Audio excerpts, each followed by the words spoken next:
स्वागत है आपका भक्ति मार्ग चैनल में। और आपको मैं संतान सप्तमी व्रत भाद्रपद शुक्ल सप्तमी की कथा सुना रही हूँ।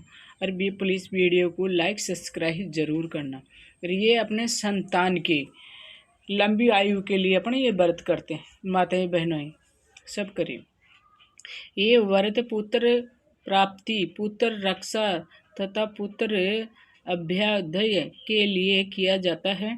इस व्रत का विधान दोपहर तक रहता है। दोपहर के चौक को पूरे तरह कर चंदन, अक्षत, धूप, दीप, नैवेद्य, सुपारी तथा नारियल आदि से शिव पार्वती की पूजा की जाती है।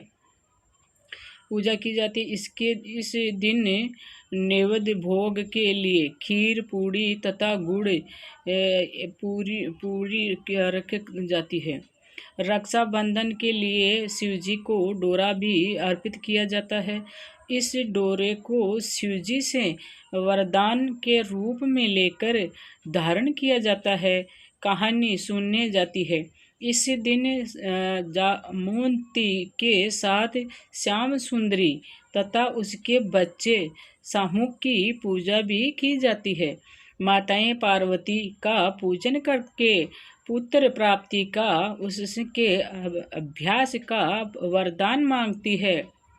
इस व्रत को मुक्ता भरण भी कहते हैं। कथा। एक बार श्री कृष्ण ने युधिष्ठिर को बताया कि मेरी जन्म से पहले किसी समय मथुरा लोमस ऋषि आए थे।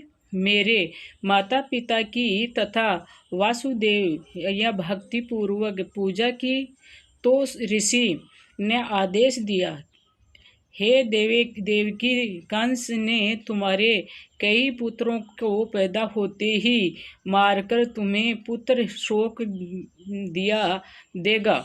इस दुख से तुम मुक्त होने के लिए तुम संतान सप्तमी व्रत करो। राजा नायुस की रानी चंद्रमुखी ने भी यही व्रत किया था। उसके भी पुत्र नहीं बचे थे।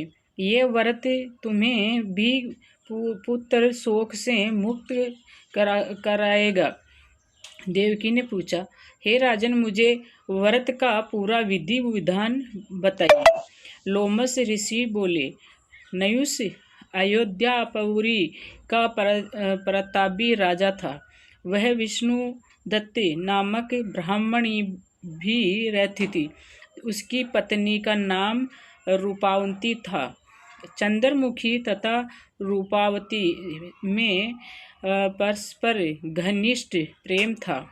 एक दिन वह दोनों सूर्य में स्नान करने गई, सरयू में स्नान करने गई। वह वहाँ और भी स्त्रियां स्नान कर रही थी। उन्होंने वहाँ मंडप बनाकर पार्वती सहित शिवजी की प्रतिमा बनाकर विधि पूर्वक पूजन कर रही स्त्रियों से पूछा कि आप चंद्रमुखी तथा रूपावती ने पूजन का नाम तथा विधि पूछी। स्त्रियों ने बताया कि हमने पार्वती सहित शिवजी की पूजा की है। भगवान शिव का डोरा बांधकर हमने संकल्प किया है कि अब जब तक जीवित रहेंगे तब तक ये व्रत करती रहेंगे। ये मुक्ताभरण व्रत सुख तथा संतान देने वाला है।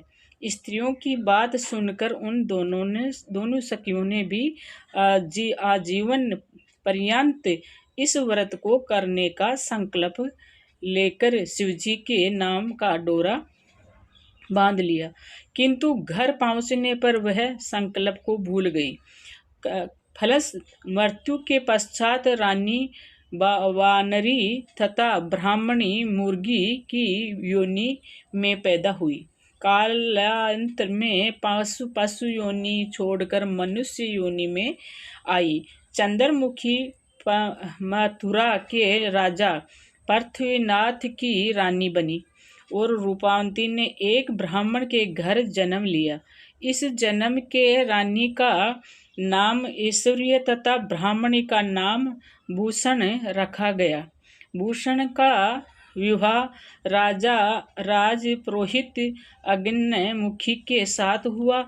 इस जन्म में भी वे उन दोनों की बड़ी प्रीति थी। व्रत भूलने के कारण रानी इस जन्म में बांझ हुई। कहीं प्रोडक्ट में जाकर उसको एक गूंगा तथा बहरा पुत्र जन्मा, तो वह पर 9 साल का होकर मर गया। भूषण ने व्रत को याद रखा था, इसीलिए उसके गर्भ से सुंदर तथा स्वस्थ 8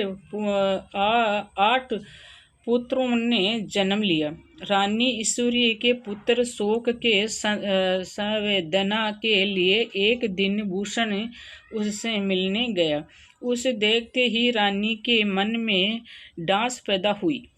उसने भूषण को विदा करके उसके पुत्र को भोजन के लिए बुलवाया और भोजन में विष मिला दिया, परंतु भूषण के व्रत के प्रभाव से उसका बालक भी बांका न हुआ। इससे रानी को और भी अधिक क्रोध आया। उसने अपने नौकरों को आज्ञा दी कि भूषण के पुत्र को पूजा के बहाने यमुना के किनारे ले जाकर जल में ढकेल दो। भूषण के बालक व्रत के प्रभाव से इस बार भी बच गया। प्राणियमत रानी ने जल्लादों को बुलाकर आज्ञा दी कि हे ब्राह्मण, बालक को वध स्थल पर ले जाकर मार डालो। जल्लादों